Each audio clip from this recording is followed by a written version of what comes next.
माइथन, निर्माण का मानदंड।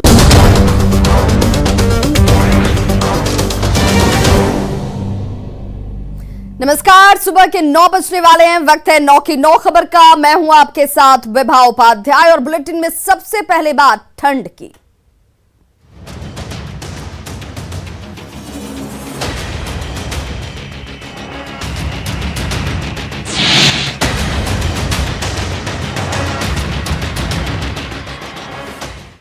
तो बिहार में मौसम ने एक बार फिर से करवट ले ली है। बात अगर पटना की करें तो यहां का न्यूनतम तापमान 11 डिग्री सेल्सियस रिकॉर्ड किया गया है। इधर मौसम वैज्ञानिकों के मुताबिक अगले 3 दिनों तक ऐसे ही मौसम के मिजाज रहने की संभावना जाहिर की जा रही है। पटना के बेली रोड से संवाददाता अमित कुमार की ये रिपोर्ट देखिए। मिजाज ने एक बार फिर से करवट ली है। राजधानी पटना की अगर आज के तापमान की बात करें तो न्यूनतम तापमान जो है वो 11 डिग्री सेल्सियस के करीब है, जबकि दूसरे जिलों की बात करें जहानाबाद, गया, औरंगाबाद, आरा, छपरा, उसके अलावा अगर हम बात करें किशनगंज की बात करें, पूर्णिया की बात करें, कटिहार की बात करें तो वहाँ पे भी मौसम के तापमान में गिरावट देखने को मिल रही है। और जो मौसम विभाग के जानकार हैं उनके मुताबिक अगले 3 दिनों तक इस तरह के ही जो है वो मौसम बदला हुआ नजर आएगा। एक बार फिर से ठंड के जो चपेट में जो है वो पूरा बिहार आ चुका है। और जो वैज्ञानिक बताते हैं, मौसम विभाग के जो जानकार बताते हैं कि शनिवार का दिन जो होगा वो सबसे ज़्यादा ठंड होगा। कल बारिश की भी संभावना जो है व्यक्त की गई है और लोगों से ये अपील किया गया है कि आप एहतियाती कदम जो है ठंड से बचाव को लेकर के जो अब तक उठाते रहे हैं वो उठाते रहें, कोताही ना करें। थोड़ी सी लापरवाही, नज़रअंदाजी आपकी जो है आपको ठंड के चपेट में ला सकती है, आप बीमार हो सकते हैं। और इसी वजह से जो है मौसम विभाग के जानकार और जो चिकित्सक हैं उन्होंने लोगों से अपील किया है, बिहार के जो आम आवाम हैं उनसे अपील किया है कि आप ठंड का जो प्रकोप है उससे बचने के लिए आप जो एहतियाती कदम है वो उठाते रहें।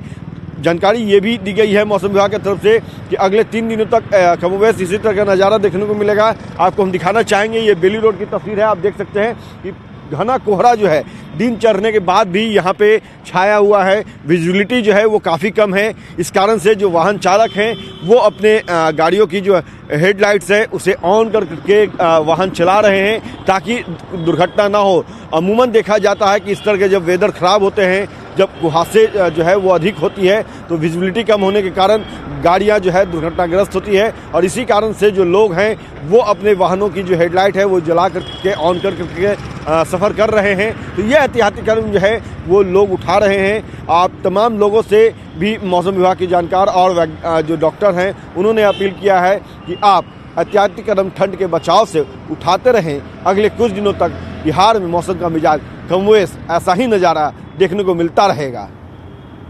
कैमरा पर्सन अजय दुबे के साथ अमित कुमार, न्यूज़ 18 पटना। तो ठंड और शीतलहर का कहर जो है वो रुकने का नाम नहीं ले रहा। जमुई में कोहरे की वजह से विजिबिलिटी बेहद कम है, लोग परेशान नजर आ रहे हैं और ठंड और कोहरे का जायजा लिया हमारे संवाददाता केसी कुंदन ने।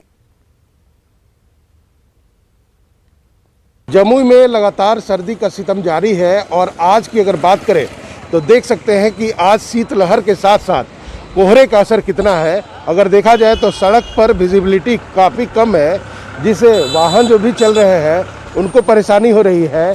लाइटें जलाकर चलाई जा रही हैं, वो इसलिए कि कोई हादसा ना हो। मुख्य सड़क मार्ग है जो स्टेशन की तरफ जाती है, यहाँ पर तस्वीर दिखाना चाहेंगे कि देख सकते हैं कोहरे का असर कितना है। यूँ कह सकते हैं कि पूरा जमुई जिला आज कोहरे की चादर में लिपटा हुआ है। दूसरा हम सड़क पर दिखाना चाहेंगे, उस सड़क पर भी देख सकते हैं कि किस तरह से कोहरा है। और ख़ास करके जो सुबह सुबह जो काम करने निकलने वाले लोग होते हैं वो उनको काफ़ी परेशानी हो रही है और लगातार कई दिनों से लोग ठंड से परेशान हैं।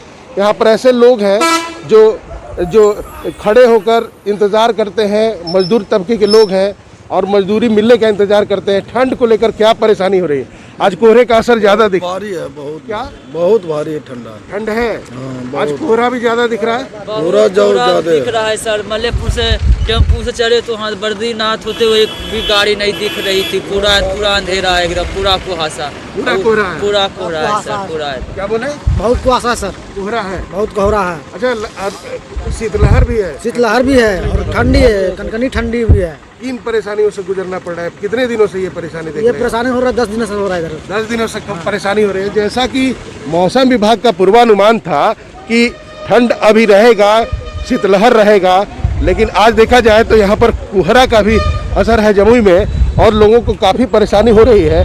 खासकर वैसे लोग जो काम करने के लिए घर से बाहर निकलते हैं।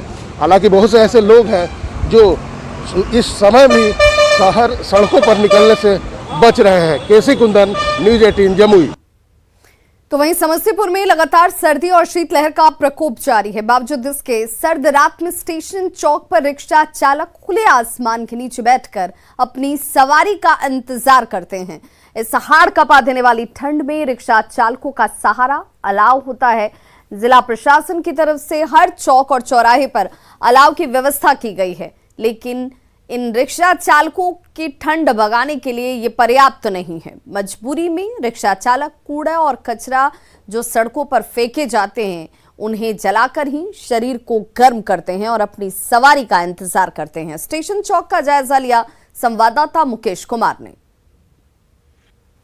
चाहे शहर हो या गांव, हर जगह लोग ठंड और शीतलहर से परेशान है। समस्तीपुर के स्टेशन रोड की तस्वीर और स्टेशन चौक है ये, वहाँ की तस्वीर हम आपको दिखाना चाहेंगे, जहाँ पे आप देख सकते हैं ये तमाम लोग जो हैं सो रिक्शा चालक है जो रात इसी तरह एक जगह बैठकर जो थोड़ी बहुत आग की व्यवस्था इन लोगों के द्वारा हो पाती है वो करके बिताते हैं और पूरी रात इसी तरह काटते हैं सवारी के इंतजार में। और दूसरी तरफ ठीक इसके बगल में देखिए यहाँ पे एक शख्स है जो कुछ यहाँ पे कूड़ा इकट्ठा करके और इस कूड़ा को जला कर के और शरीर को गर्म करने में लगे हुए हैं।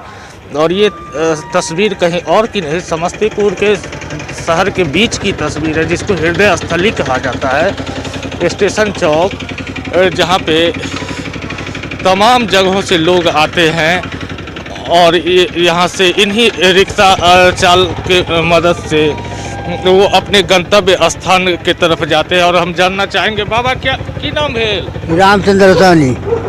रामचंद्र सोहनी। तो ठंड केहन छै? बहुत ठंड है सर। तो रिक्शा चलबै छी? हाँ। तो केना रात बितबै छियै? एनाही से बिताल छी। तो आग उग के व्यवस्था नहीं छै? नहीं कहाँ चुन के लाए सर। चुन के लगे सर। चुन के ले लिए? हाँ, पन्नी तनी चुन के लाए। और भी एक शख्स है, उनसे हम की नाम है लास्ट? जुगेश्वर पासवान। जुगेश्वर पासवान नाम है जी। केना केहन ठंड छै?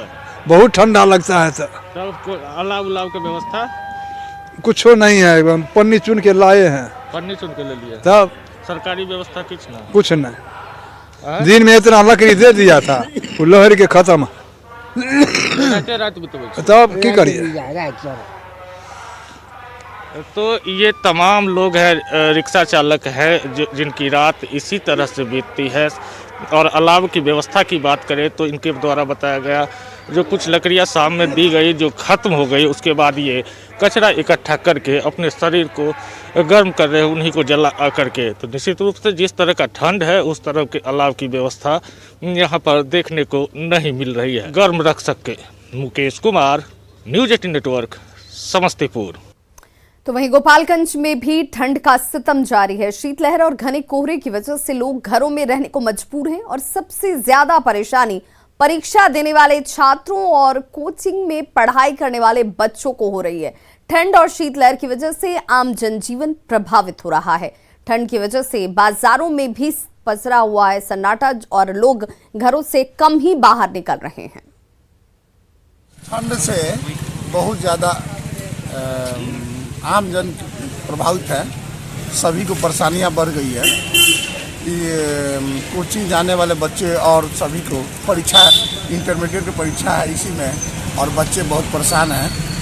तो किशनगंज के कोचाधामन सीएससी में डीजे की धुन पर डांस करने का वीडियो वायरल हो रहा है, जिसमें डांस कर रहे कर्मचारी अपने महिला सहकर्मियों को भी डांस करने के लिए मजबूर कर रहे हैं। महिला कर्मचारियों को खींचकर जबरन डांस करने के लिए मजबूर किया जा रहा है। वीडियो 26 जनवरी का है। वीडियो वायरल होने के बाद सिविल सर्जन ने एक टीम गठित कर जांच के आदेश दिए हैं।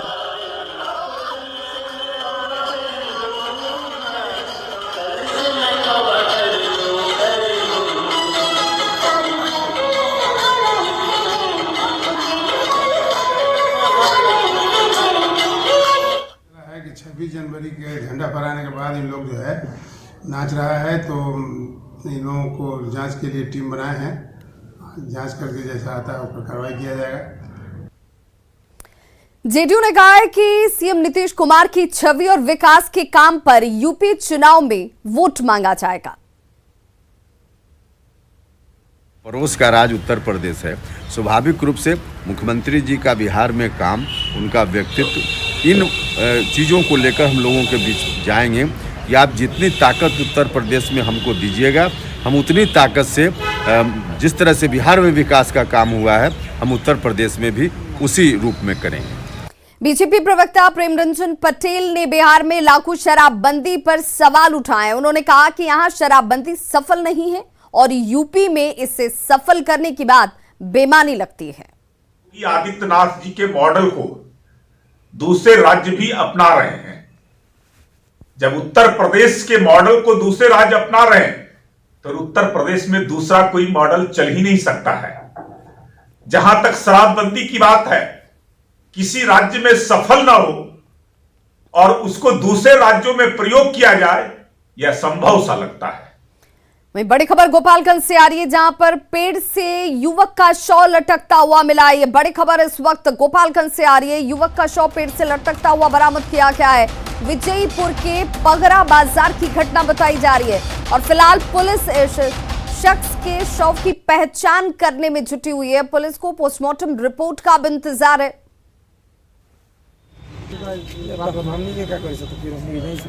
ऐसे दू को बात तो चाहिए तो हो जाए। वो सागवान का पेड़ में लटकाया था, लाश वहीं मिली है। पहचान हुई है? पहचान नहीं हुई है, यहाँ का लाश है ये नहीं है। कृषि विभाग बिहार का पहला ऐसा विभाग बन गया है जहां ई ऑफिस कल्चर के तहत काम शुरू हो चुका है। मंत्री ने बताया कि इसका बड़ा फायदा होने वाला है, क्योंकि कई अधिकारी अब फाइल को ज्यादा दिनों तक नहीं रोक पाएंगे। कोई भी अधिकारी अब इस तरह से किसी भी फाइल को ज्यादा देर तक रोक नहीं पाएंगे। काम में तेजी आएगी और इस वजह से ई ऑफिस कल्चर के तहत अब काम शुरू हो चुका है।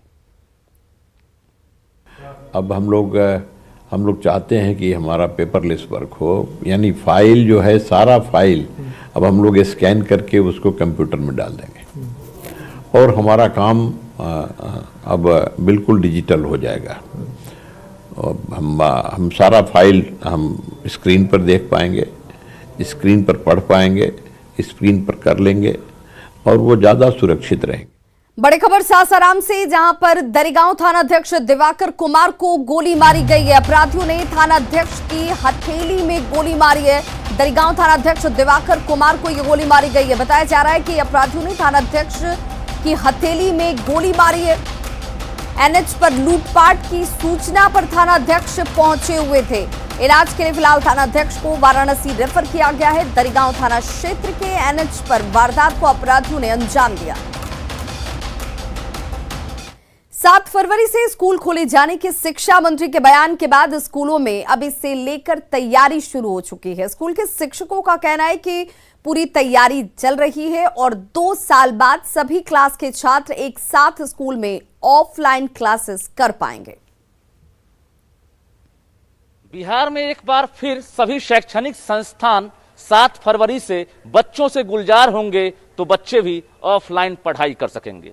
शिक्षा विभाग ने स्कूल खोलने को लेकर सभी प्रकार की तैयारी पूरी कर ली है, तो अंतिम फैसला कोरोना क्राइसिस मैनेजमेंट ग्रुप की बैठक के बाद लिया जाएगा। लेकिन इस बीच जो स्कूल है वो अपनी तैयारी में जुटा हुआ है। पटना के केंद्रीय विद्यालय बेली रोड में हम पहुंचे हैं और यहाँ पर जो शिक्षक हैं वो तैयारी में जुट गए हैं। एक तरह से इनके चेहरे पर जो उत्साह है वो भी देखने को मिल रहा है, क्योंकि बच्चे जो है नए साल में पहली बार सभी क्लास के बच्चे स्कूल आ सकेंगे। तो सबसे पहले हम प्राचार्य हैं यहाँ के, उनसे बात करते हैं। सर, खबर सुनकर कितनी खुशी हुई कि अब आपके बच्चे स्कूल आ सकेंगे? जी, हम लोग बहुत खुश हैं स्कूल खुलने से और स्कूल में पूरी तैयारी है। टीचर पहले से ही 50% के हिसाब से यहाँ पे स्कूल में रिपोर्ट कर रहे हैं। ऑनलाइन क्लासेस चल रहा था और हम लोगों ने पूरा तैयारी किया है। पूरा सराउंडिंग जो बाहर आपको दिखाई दे रहा है, अंदर भी इसी तरीके से साफ सुथरा है।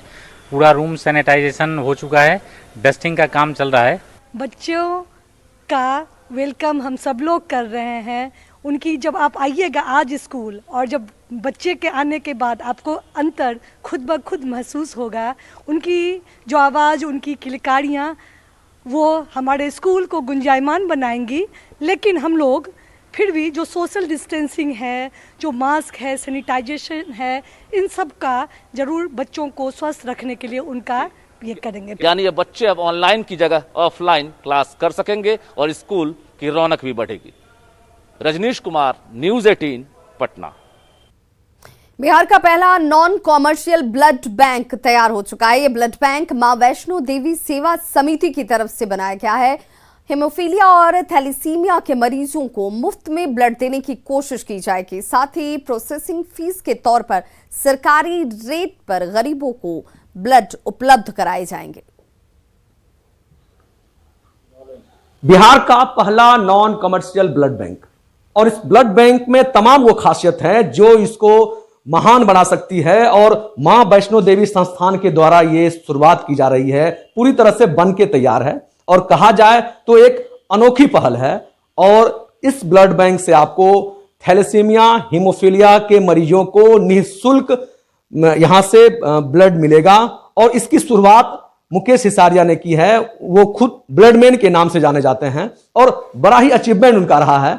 हम अभी मां वैष्णो देवी ब्लड बैंक में ही है और आपको हम तमाम इक्विपमेंट दिखाएं जो कि काफी कीमती है। और यहां प्लाज्मा को अलग करने का और ब्लड के तमाम अवयवों को अलग करके फिर उसको मरीज के जरूरत के हिसाब से वो दिया जा सकता है। अब जो थैलीसीमिया पीड़ित बच्चे ब्लड के लिए दर दर की ठोकर खा रहे थे, हम लोग का प्रयास है उनकी तकलीफ में उनके साथ सहभागी बनना।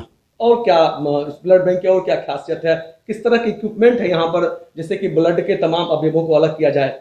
देखिए, यहाँ कंपोनेंट मशीन है जिसमें हम लोग ब्लड को 3 भाग में बांटेंगे। आपको पता है कि 1 यूनिट ब्लड 3 लोगों के काम में आता है। उसके लिए लगभग 2 करोड़ रुपए की मशीनें खरीदी गई हैं, जिसमें प्लेटलेट्स कैंसर, डेंगू के केस में काम आएगा।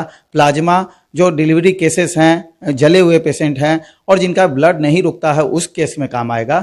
साथ ही जो PRBC है, जो पेशेंट को ब्लड की हेमोग्लोबिन की कमी है, उसको पूरा करता है। साथ ही ये अपने आप में हम लोग इस ब्लड बैंक में एफरेसिस मशीन भी लगा रहे हैं। आगे के समय में उन BPL कार्ड धारियों को भी यहाँ पर मुफ्त में ब्लड मिलेगा। और इसके अलावा और भी इनकी कई योजनाएं हैं। इन्होंने अलग अलग तरह के मशीनें यहाँ पर लगाई हैं जिससे कि तमाम जो ब्लड के लेने वाले मरीज होंगे उनको पूरी तरह से सुविधा मिल पाएगी और एक जो बिहार का पहला नॉन कमर्शियल ब्लड बैंक है, एक मुकाम हासिल कर पाएगा। न्यूज़ 18 के लिए पटना से धर्मेंद्र कुमार। वैशाली के भगवानपुर प्रखंड में वार्ड सचिव के चुनाव में जमकर मारपीट हुई। हुसैना खुर्द पंचायत के वार्ड नंबर 12 की यह घटना बताई जा रही है और देखिए तस्वीरें आपके स्क्रीन पर हैं इस वक्त। ग्रामीणों ने वार्ड सदस्य और मुखिया पर मिली भगत का आरोप लगाते हुए जमकर हंगामा किया।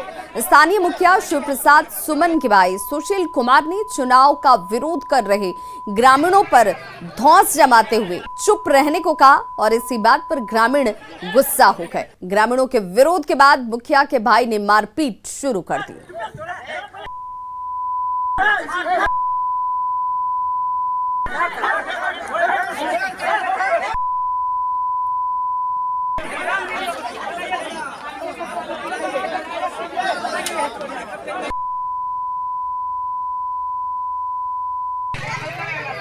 गोपालगंज में देश के प्रथम राष्ट्रपति डॉक्टर राजेंद्र प्रसाद के नाम पर बना बस स्टैंड बदहाली का शिकार है। बस स्टैंड में यात्री सुविधाएं नदारद हैं। बस स्टैंड में यात्रियों के लिए बना शेड जर्जर हालत में है और इस वजह से कभी कोई दुर्घटना यहां पर हो सकती है। बस स्टैंड परिसर में गंदगी का अंबार आपको चारों तरफ नजर आ जाएगा। यही वजह है कि बीमारियों का खतरा यहां पर हमेशा बना रहता है। लोग डरे सहमे रहते हैं। रात में बस स्टैंड में रात के वक्त असामाजिक तत्वों का जमावड़ा यहां रहता है और यही वजह है कि रात के वक्त सफर करने वाले यात्री यहां पर अपने आप को असुरक्षित महसूस करते हैं। परेशानी ये है कि यहाँ यात्री आते हैं जाते हैं, कचरा ही कल रहता है और ये ऊपर जर्जर हुआ है, कब गिर जाएगा खतरा रहता है, हमेशा डर रहता है। बराबर ये वही हाल है, कब मुड़ी पर गिर जाता है और यात्रियों को कचरे से परेशानी रहती है। DPR बनाया गया है, 2 करोड़ 40 लाख रुपए की लागत से DPR बना हुआ है राजेंद्र बस स्टैंड के सौंदर्यीकरण कार्य को लेकर। उसमें जो परिसर है उसमें पेवर ब्लॉक लगाया जाना है, PCC पथ बनाया जाना है, चारों तरफ